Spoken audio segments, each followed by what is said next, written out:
সবাইকে স্বাগত জানাচ্ছি বিডি দর্পণের নিয়মিত আয়োজন আজকের দুনিয়ায়। আপনাদের সাথে আছি আমি সুস্মিতা দাস। চলুন জেনে নেওয়া যাক সারা দুনিয়ায় এ পর্যন্ত ঘটে যাওয়া প্রধান খবরগুলো। পারমাণবিক চুক্তি নিয়ে ইরান ও যুক্তরাষ্ট্রের মধ্যে ইতিবাচক ও গঠনমূলক আলোচনা হয়েছে। শনিবার ওমানে এই আলোচনা হয়, তবে বৈঠকে প্রত্যক্ষ নয়, বরং ওমানের মধ্যস্থতায় আলোচনা হয়েছে। ওমানের পররাষ্ট্রমন্ত্রী বার্তা বিনিময়ের মাধ্যম হিসেবে কাজ করেছেন। আগামী সপ্তাহে উভয় পক্ষ আবার বৈঠকে বসতে সম্মত হয়েছে। এই আলোচনার উদ্দেশ্য ছিল তেহরানের বাড়তে থাকা পারমাণবিক কর্মসূচি মোকাবেলা করা, যেখানে প্রেসিডেন্ট ডোনাল্ড ট্রাম্প হুঁশিয়ারি দিয়েছেন যদি কোনো সমঝোতা না হয় তবে ইরানে সামরিক অভিযান শুরু করা হতে পারে। ইরানের পররাষ্ট্রমন্ত্রী আব্বাস আরাকচি রাষ্ট্রীয় টেলিভিশনে বলেছেন, আমার মনে হয় আমরা আলোচনার রূপরেখার খুব কাছাকাছি আছি, আর যদি আগামী সপ্তাহে এই ভিত্তির বিষয়ে সমঝোতায় পৌঁছাতে পারি তবে সেটি একটি বড় অগ্রগতি হবে এবং আমরা সেই ভিত্তির উপর বাস্তব আলোচনা শুরু করতে পারব। আলোচনা শান্তিপূর্ণ ও ইতিবাচক পরিবেশে হয়েছে। তিনি জানিয়েছেন, আলোচনার মূল লক্ষ্য হল আঞ্চলিক উত্তেজনা কমানো, বন্দি বিনিময় ও কিছু সীমিত নিষেধাজ্ঞা প্রত্যাহারের বিনিময়ে ইরানের পারমাণবিক কর্মসূচি নিয়ন্ত্রণ। আরাকচি বলেন, ট্রাম্প প্রশাসনের প্রথম মেয়াদ থেকে এই পর্যন্ত এটি ইরানের সঙ্গে যুক্তরাষ্ট্রের প্রথম আলোচনা। উৎপাদনশীল, শান্তিপূর্ণ এবং ইতিবাচক পরিবেশে এটি অনুষ্ঠিত হয়েছে। তিনি আরও বলেন, উভয় পক্ষ আগামী শনিবার আবার আলোচনায় বসতে সম্মত হয়েছে। ইরান ও যুক্তরাষ্ট্র উভয়ই স্বল্প মেয়াদে একটি সমঝোতা চায়। আমরা শুধু আলাপ আলোচনার জন্য আলোচনা করতে চাই না। হোয়াইট হাউস এক বিবৃতিতে জানায়, ট্রাম্পের মধ্যপ্রাচ্য বিষয়ক দূত স্টিফেন উইক, ওমানে নিযুক্ত মার্কিন রাষ্ট্রদূত আনা অ্যাস্ক্রোগিমা এবং ইরানের পররাষ্ট্রমন্ত্রী ডক্টর আব্বাস আরাকচিকে নিয়ে অনুষ্ঠিত আলোচনা খুবই ইতিবাচক এবং গঠনমূলক হয়েছে। বিবৃতিতে বলা হয়, এই বিষয়গুলো অত্যন্ত জটিল, তবে আজ বিশেষ দূত উইটকফের সরাসরি যোগাযোগ পারস্পরিক উপকারে পৌঁছানোর পথে একটি অগ্রগতি। উভয় পক্ষ আগামী শনিবার আবার সাক্ষাৎ করতে সম্মত হয়েছে। ট্রাম্প গত সোমবার হঠাৎ ঘোষণা দেন যে যুক্তরাষ্ট্র ও ইরান ওমানে আলোচনা শুরু করবে। এর আগেও পশ্চিমা দেশগুলোর সঙ্গে ইরানের মধ্যস্থতাকারী হিসেবে কাজ করেছে ওমান। হামাসের সঙ্গে যুদ্ধবিরতি করতে নিজেদের কঠোর অবস্থান থেকে ইসরায়েল নমনীয় হয়েছে বলে জানিয়েছে সংশ্লিষ্ট দুটি সূত্র। চলতি বছরের ১৯ জানুয়ারি দখলদার ইসরায়েলের সঙ্গে হামাসের যুদ্ধবিরতি চুক্তি হয়েছিল, কিন্তু ১৮ মার্চ চুক্তি লঙ্ঘন করে গাজায় ব্যাপক হামলা শুরু করে দখলদাররা। এরপর থেকে হামাস ও ইসরায়েলের মধ্যে আবারও যুদ্ধবিরতি চুক্তি করতে চেষ্টা চালাতে থাকে মধ্যস্থতাকারী দেশ কাতার ও মিশর। তবে ইসরায়েল জানায়, যুদ্ধবিরতির পুনঃস্থাপন করতে তাদের ১১ জন জীবিত জিম্মিকে মুক্তি দিতে হবে, কিন্তু হামাস জানায় তারা ৫ জিম্মিকে মুক্তি দেবে। ওই সময় দুই পক্ষের কেউই কোনো ছাড় দিতে রাজি হয়নি। এর মধ্যে মিশর চেষ্টা চালিয়ে যেতে থাকে। গত সপ্তাহে যুক্তরাষ্ট্রের প্রেসিডেন্ট ডোনাল্ড ট্রাম্পের সঙ্গে ওয়াশিংটনে বৈঠক হওয়ার পর নেতানিয়াহু নমনীয় হন বলে জানিয়েছে সংবাদ মাধ্যম টাইমস অফ ইসরায়েল। সংবাদ মাধ্যমটি বলেছে, গত বৃহস্পতিবার ইসরায়েল মিশরের কাছে তাদের পাল্টা প্রস্তাব পাঠায়। এতে ইসরায়েল জীবিত জিম্মির সংখ্যা ১১ থেকে কমিয়ে এনেছে। তবে ইসরায়েল দাবি করছে, যুদ্ধবিরতি শুরু হওয়ার প্রথম ২ সপ্তাহের মধ্যে জীবিত জিম্মিদের মুক্তি দিতে হবে, যদিও হামাস বলেছে জিম্মিদের ধাপে ধাপে মুক্তি দেওয়া হবে। এছাড়া ১৬ মৃত জিম্মির লাশ ফেরতেরও দাবি জানিয়েছে তারা। এছাড়া ইসরায়েল জিম্মিদের বদলে কম ফিলিস্তিনি বন্দীকে মুক্তি দেবে বলে নিজেদের প্রস্তাবে জানিয়েছে। এক কর্মকর্তা বলেছেন, ইসরায়েল একজন জিম্মির জন্য যাবজ্জীবন কারাদণ্ডপ্রাপ্ত একজন ফিলিস্তিনিকেই মুক্তি দিতে চায়।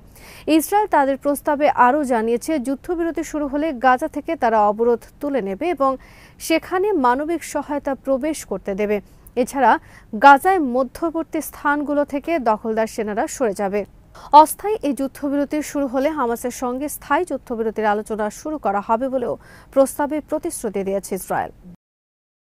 দক্ষিণ লেবাননের হিজবুল্লাহ নিয়ন্ত্রিত অধিকাংশ সামরিক ঘাঁটি এখন লেবানন সেনাবাহিনীর নিয়ন্ত্রণে রয়েছে বলে শনিবার হিজবুল্লাহ ঘনিষ্ঠ একটি সূত্র জানিয়েছে। গাজায় আগ্রাসনের জের ধরে হিজবুল্লাহ ও ইসরায়েলের মধ্যে ১ বছরেরও যুদ্ধ শেষে একটি যুদ্ধবিরতি চুক্তি হয়। এই চুক্তি অনুযায়ী দক্ষিণ লেবাননে কেবল জাতিসংঘের শান্তিরক্ষী বাহিনী ও লেবাননের সেনাবাহিনী অবস্থান করতে পারবে। চুক্তিতে ইরান সমর্থিত হিজবুল্লাহকে তাদের দক্ষিণাঞ্চলের সামরিক অবকাঠামো ভেঙে ফেলা এবং যোদ্ধাদের লিটানি নদীর উত্তরে সরিয়ে নেওয়ার কথা বলা হয়, যেটি ইসরায়েলি সীমান্ত থেকে প্রায় ৩০ কিলোমিটার দূরে। সূত্রটি জানিয়েছে, লিটানি নদীর দক্ষিণে হিজবুল্লাহর 265টি সামরিক অবস্থান চিহ্নিত করা হয়েছে, যার মধ্যে প্রায় 190টি সেনাবাহিনীর কাছে হস্তান্তর করা হয়েছে। চুক্তি অনুযায়ী ইসরায়েলকে 18 ফেব্রুয়ারির মধ্যে লেবানন থেকে পুরোপুরি সেনা প্রত্যাহার করতে বলা হয়েছিল। তবে তারা কৌশলগত গুরুত্ব সম্পন্ন 5টি অবস্থানে এখনও সেনা রেখে দিয়েছে। ইসরায়েল দাবি করে তারা লেবাননে এখনও হিজবুল্লাহর অবকাঠামো ও সদস্যদের লক্ষ্য করে হামলা চালাচ্ছে। মার্কিন যুক্তরাষ্ট্রের মধ্যপ্রাচ্য বিষয়ক উপপ্রতিনিধি মর্গান ওর্তাগুস এক সপ্তাহ আগে লেবানন সফরে এসে দেশটির শীর্ষ নেতাদের সঙ্গে হিজবুল্লাহকে নিরস্ত্রীকরণ নিয়ে আলোচনা করেন বলে এক লেবানিজ কর্মকর্তা জানিয়েছেন। লেবাননের LBCI টেলিভিশনে দেওয়া এক সাক্ষাৎকারে ওর্তাগুস বলেন, যুদ্ধবিরতির শর্ত পূরণে আমরা সরকারকে চাপ দিয়ে যাচ্ছি, যার মধ্যে হিজবুল্লাহ ও সব সশস্ত্র গোষ্ঠীকে নিরস্ত্রীকরণের বিষয়টিও রয়েছে। তিনি বলেন, এটি যত দ্রুত সম্ভব সম্পন্ন হওয়া উচিত। 2023 সালের অক্টোবরে ইসরায়েল গাজায় আগ্রাসন শুরু করলে হিজবুল্লাহ ফিলিস্তিনিদের সমর্থনে উত্তর ইসরায়েল লক্ষ্য করে গোলা ছোড়া শুরু করে। বহু মাসের সীমান্ত সংঘর্ষ গত সেপ্টেম্বরে পূর্ণাঙ্গ যুদ্ধে পরিণত হয়, যেখানে লেবাননে স্থল অভিযান শুরু করে ইসরায়েল। লেবানন সরকারের তথ্য অনুযায়ী এই সংঘাতে 4000-এরও বেশি মানুষ নিহত হয়েছে। গাজায় প্রায় 1.5 বছর ধরে আটক ইসরায়েলি আমেরিকান নাগরিক ইডান আলেকজান্ডারের একটি ভিডিও শনিবার প্রকাশ করেছে হামাস। 2023 সালের 7 অক্টোবর হামাসের নেতৃত্বাধীন এক হামলার সময় ফিলিস্তিনি যোদ্ধারা তাকে আটক করে। ভিডিওটি যদিও তারিখবিহীন, তবুও এতে একজন ব্যক্তি নিজেকে ইডান আলেকজান্ডার বলে পরিচয় দেন এবং জানান তিনি গাজায় 551 দিন ধরে আটক রয়েছেন। ভিডিওতে তিনি জিজ্ঞেস করেন, আমি এখনও কেন বন্দী? পাশাপাশি তিনি মুক্তির জন্য আকুতি জানান। এই সম্পাদিত ভিডিওটি এমন এক সময় প্রকাশ পেল যখন ইহুদিরা স্বাধীনতা উদযাপনের সপ্তাহব্যাপী উৎসব পাস ওভার পালন শুরু করেছে। তবে ইডানের পরিবার এক বিবৃতিতে বলেছে, গাজায় ইডান ও আরও 58 জন বন্দী থাকা অবস্থায় এই উৎসব তাদের জন্য কোনো স্বাধীনতার বার্তা নয়। চলমান যুদ্ধের সময় হামাস এর আগেও একাধিকবার বন্দীদের ভিডিও প্রকাশ করেছে, যেখানে তাদের মুক্তির জন্য অনুরোধ করতে দেখা গেছে। ইসরায়েলি কর্মকর্তারা এইসব ভিডিওকে প্রচার কৌশল হিসেবে বর্ণনা করে আসছেন, যা সরকারকে চাপে ফেলতে উদ্দেশ্যপ্রণোদিতভাবে তৈরি করা হয়েছিল। ফিলিস্তিনের গাজা যুদ্ধের নিন্দা জানিয়ে একটি খোলা চিঠিতে সই করা ইসরায়েলের বিমান বাহিনীর রিজার্ভ সেনাদের চাকরিচ্যুত করার সিদ্ধান্ত নিয়েছে দেশটির সামরিক বাহিনী। ওই চিঠিতে বলা হয়েছিল, রাজনৈতিক স্বার্থ হাসিলের জন্য গাজায় যুদ্ধ করছে ইসরায়েল সরকার। একই সঙ্গে তারা হামাসের হাতে জিম্মি ব্যক্তিদের ফিরিয়ে আনতে ব্যর্থ হয়েছে। এপির কাছে পাঠানো এক বিবৃতিতে ইসরায়েলের একজন সেনা কর্মকর্তা বলেছেন, রিজার্ভ সেনাসহ কোনো ব্যক্তি যারা সামরিক বাহিনীতে সক্রিয় ভূমিকা পালন করছেন তাদের লড়াইয়ে অংশ নেওয়ার পাশাপাশি নিজেদের সামরিক পদমর্যাদাকে অন্য কোনো কাজে লাগাতে পারবেন না। ওই খোলা চিঠির কারণে সেনা কমান্ডার ও তাদের অধীনদের মধ্যে আস্থার ঘাটতি হয়েছে। কত সংখ্যক রিজার্ভ সেনাকে চাকরিচ্যুত করা হবে তা ইসরায়েলি বাহিনীর ঘোষণায় উল্লেখ করা হয়নি। তবে গত বৃহস্পতিবার ইসরায়েলি গণমাধ্যমের খবরে বলা হয়েছে, দেশটির বিমান বাহিনীর প্রায় 1000 রিজার্ভ ও অবসরপ্রাপ্ত সেনা খোলা চিঠিতে সই করেছিলেন। তাদের দাবি, যুদ্ধ শেষ করে হলেও জিম্মিদের ইসরায়েলে ফেরত আনতে হবে। গাজায় হামাসের কাছে এখনও 59 জন জিম্মি বন্দী অবস্থায় রয়েছেন। তাদের মধ্যে বেশিরভাগই ইতিমধ্যে মারা গেছেন বলে ধারণা করা হয়।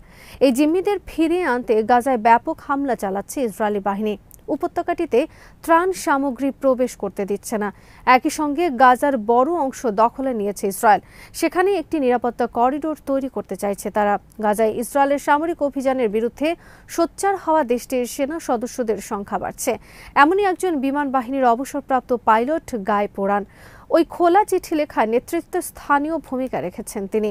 গায়ে পোড়ান বলেন, জিম্মিদের জীবন ঝুঁকির মুখে ফেলা, আরও সেনাদের জীবন ঝুঁকির মুখে ফেলা এবং অনেক নিরপরাধ ফিলিস্তিনের জীবন ঝুঁকির মুখে ফেলাটা ইসরায়েলের নীতি নির্ধারকদের জন্য পুরোপুরি দায়িত্বজ্ঞানহীন একটি কাজ, যেখানে এই হামলার সুস্পষ্ট বিকল্প ছিল।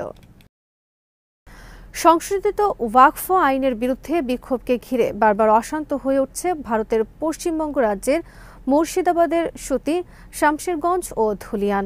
বিক্ষোভে পুলিশের সাথে সংঘর্ষে অন্তত ৩ জন নিহত হয়েছে। পুলিশকে উদ্ধৃত করে বার্তা সংস্থা ANI জানায়, শুক্রবার ও শনিবার ওয়াকফ আইনকে ঘিরে ওই অঞ্চলের বিভিন্ন জায়গায় বিক্ষোভ, হামলা ও ভাঙচুর মিলিয়ে যে অগ্নিগর্ভ পরিস্থিতি তৈরি হয়েছে তাতে ৩ জনের মৃত্যু হয়েছে। বার্তা সংস্থা PTI জানায়, জাফরাবাদে নিহতরা বাবা ও ছেলে। তাদের বাড়িতে শনিবার হামলা চালানো হয়েছিল বলে অভিযোগ আছে।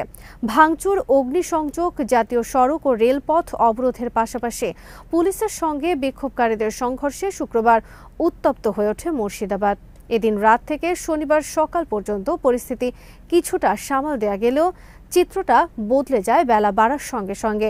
ধুলিয়ান ও সুতির বিভিন্ন এলাকা থেকে শনিবার নতুনভাবে সহিংসতার খবর প্রকাশ্যে আসতে থাকে। ধুলিয়ানে শনিবার একজন গুলিবিদ্ধ হয়েছেন বলে পুলিশ নিশ্চিত করেছে। পশ্চিমবঙ্গ পুলিশের অতিরিক্ত ডিরেক্টর জেনারেল জাভেদ শামীম জানান, গুলিবিদ্ধ ব্যক্তিকে হাসপাতালে নিয়ে যাওয়া হয়েছে। এদিকে পশ্চিমবঙ্গের মুখ্যমন্ত্রী মমতা বন্দ্যোপাধ্যায় ঘোষণা করেছেন, সংশোধিত ওয়াকফ আইন পশ্চিমবঙ্গে কার্যকর করা হবে না। রাজ্যে এই আইন নিয়ে চলমান সহিংস বিক্ষোভের মধ্যেই তিনি এই ঘোষণা দিয়েছেন। মমতা বন্দ্যোপাধ্যায় বলেন, এই আইন কেন্দ্র তৈরি করেছে। আপনারা কোনো কারণে এর বিরোধিতা করলে কেন্দ্রের কাছে এর উত্তর চাওয়া উচিত। সামাজিক যোগাযোগ মাধ্যম এক্সের একটি পোস্টে মমতা বলেন, সকল ধর্মের মানুষের কাছে আমার আন্তরিক আবেদন, আপনারা শান্ত থাকুন, সংযত থাকুন। ধর্মের নামে কোনো রকম অধার্মিক আচরণে লিপ্ত হবেন না। প্রতিটি মানুষের জীবন মূল্যবান। রাজনীতির জন্য দাঙ্গা লাগাবেন না। যারা দাঙ্গা লাগাচ্ছেন তারা সমাজের ক্ষতি করছেন। পশ্চিমবঙ্গের মুখ্যমন্ত্রী বলেন, মনে রাখবেন, যে আইন নিয়ে অনেকে উত্তেজিত সেটা আমরা তৈরি করিনি। এই আইন তৈরি করেছে কেন্দ্রীয় সরকার। তাই আপনারা যা জানতে চান তার উত্তর কেন্দ্রীয় সরকারের কাছেই চাওয়া উচিত। আজ এখানেই শেষ করছি। সবাই ভালো থাকুন, সুস্থ থাকুন আর দেখতে থাকুন বিডি দর্পণ। চ্যানেলটি ভালো লাগলে সাবস্ক্রাইব করুন, সংযুক্ত থাকুন আমাদের ফেসবুক পেজে।